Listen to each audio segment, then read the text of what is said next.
What a night! We gathered today in the heart of Dubai, Hilton Hotel Business Bay, in order to celebrate the 40 years of friendship and successful business relationship between the UAE and Singapore, as well as honoring incredible women in business. My name is Alena Zaleskaya, and exclusively for WeTel TV, let me guide you through the highlights of the event. Powered by Gaia Enterprises Singapore Private Limited, supported by our partner, Singapore Global Network, and knowledge partner, WeTel TV UAE. With great pleasure, we would like to welcome our esteemed guest of honor, His Excellency Kamal Arwaswani, Ambassador of Singapore to the UAE, and His Excellency Syed Razif Al Junaid, Consul of Singapore in Dubai. Your Excellencies, thank you for joining us tonight. With the MENA FinTech Association, we are a community of about 25,000 members, which has grown in only a few years. We started back in 2018 under the leadership of our chairman, Mr. Namir Khan. And now we are connected not only within the UAE, amongst FinTech peers, but also with FinTech alliances in about 48 countries and working also together with governments. When we reflect on the 40-year journey between Singapore and the UAE, it is a story of transformation, resilience, and shared vision. These very values are powerfully embodied by the women who lead with courage, innovate with purpose, and uplift those around them. This evening, we are honored to welcome a distinguished panel of 3 remarkable women, leaders whose work is actively shaping industries, influencing policy, and expanding the boundaries of what's possible. Gathered us tonight for a very special occasion, and not even one. First of all, celebrating 40 years of friendship and successful business relationship between the UAE and Singapore, and of course honoring these incredible women who are leading the change and the charge. Everybody talks today in the modern world about leadership, about leaders, about the inspirational stories and people. In the interview itself, I did say that one day you're going to get someone knocking on your door offering you 3-4 times as much money, and I'm going to celebrate with you.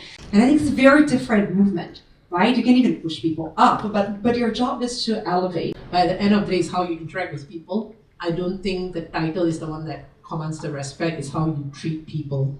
Power, because again, you're trying to extract more value out of them. So be more careful, be more respectful. Exactly, and I think when respect is there, I think we will treat everybody and get the best out of everybody in that sense, no matter how young or old or junior or senior they are. What do they have that we don't have, right? Like, how did they get there?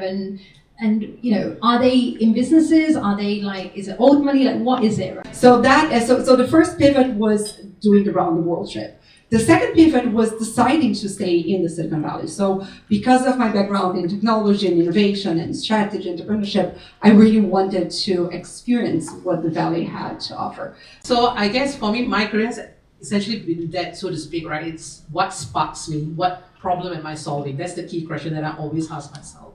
To stay innovative and forward thinking, but at the same time, where is the human touch in that? Where is the creativity? So I wanted to bring that up because it's talking about innovation, right?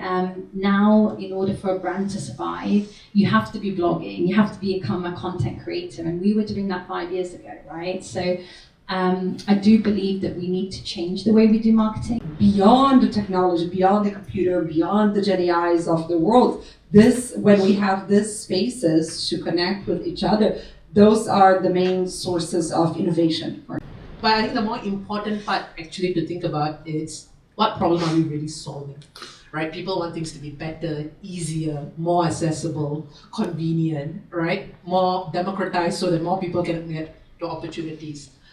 And I think that's where, for me, real impact comes into picture, not so much about the technologies behind it. So talking about the cultural understanding, in your opinion, how did it shifted, or maybe the direction of your business once you moved here in the UAE, and what's the result of that? Everyone coming, and you know, we don't always know how to, you know, do we go up to them, do we not? Can we use banter, or is it disrespectful? So I think as long as you are just being mindful and respectful, you know, everything else will fall into place.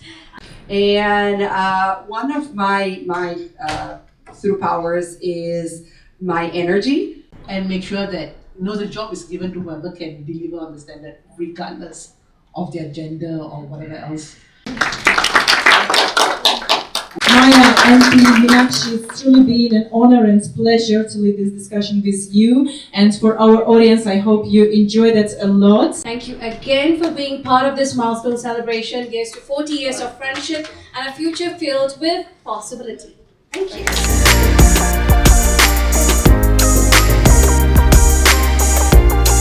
It's been such a pleasure to sit with you on the same stage and listen to your insights. But of course, for our audience who missed that part, please do introduce yourself and tell us what do you do. Hi, I'm Meenakshi. I'm the head of marketing at Wealth Limited and also the founder of Mesh Strategy. So this event has been fantastic, right? I mean, it's been so great. Even though I'm on the panel itself, it's so great hearing from so many inspiring women, really authentic stories. It's good to know that you're not the only one feeling the same things, right? That your struggles, your inspirations, many things are universal. So it's been a fantastic event. Thank you so much for moderating the event. You did fantastically.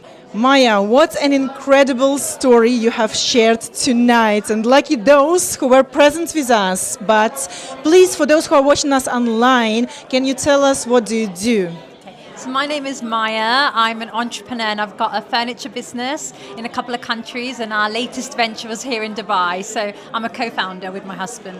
Well, I've learned that you do a lot of humor implemented in your business. So how did you decide to go through the humor line and how did it work? Well, I think like being British, we have a lot of banter, so I feel like it just came naturally to me. And when I joined the business, I just found marketing to be incredibly boring. Like, how many different ways can I, market furniture? So I started to add humor, and actually our followers loved it. And a lot of our followers follow us just for the humor, and then the sofa sale is just an added bonus, So it's just worked for us. It's been quite organic. And here with me right now, Namir and Nadia from Mina Fintech, partners for the events. Pleasure to have you. Please do introduce yourself to our audience. I'm Nadia Benaissa. I'm the global head of marketing at Paymentology and a board member at the Mina Fintech Association. I'm Namir Khan. I'm the chairman of the Mina Fintech Association and also founder of a Sustainability Fintech. Thank you so much. So let's jump straight to the questions. How did the idea came to life of organizing these beautiful events that happened tonight? The Mina Fintech Association has a community of about 25,000 members, fintech specialized.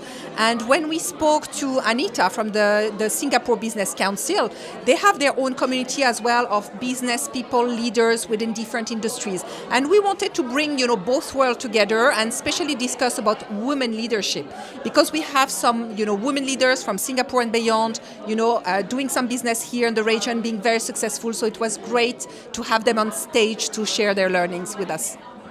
I think the idea was a no-brainer because it's in the DNA of the association to ensure that we have a very strong women representation in every single thing that we do. A complete no-brainer, and great to see so many women representing women and men over here representing the same cause as well. And I'm really happy to see the success over here. And here with me right now, the Vice President of Singaporean Business Council, Siva. Good evening. Hi, good evening. Please do tell us a little bit more of the Singaporean Business Council, how long you are here in the UAE, what are your main activities? So the Singaporean Business Council was started in the late 90s. It was officially registered with Dubai Chamber in the early 2000s. We have been here basically trying to create a community between the Singaporean business owners, the general UAE businesses, and the Singaporean community to try to help each other leverage on their networks and grow their businesses. Amazing, and everything what you do, we witnessed just by tonight's event, you do it with a great success. What's your feelings when it's done? You're finally breathing with the relaxation. How was the event? Tell us. The event was good. General feedback about the event has been good. Anita did a great job leading the organization of the event with support of the whole council. Mina FinTech also was really supportive in bringing the event together. And hopefully it's been as successful as people give feedback about.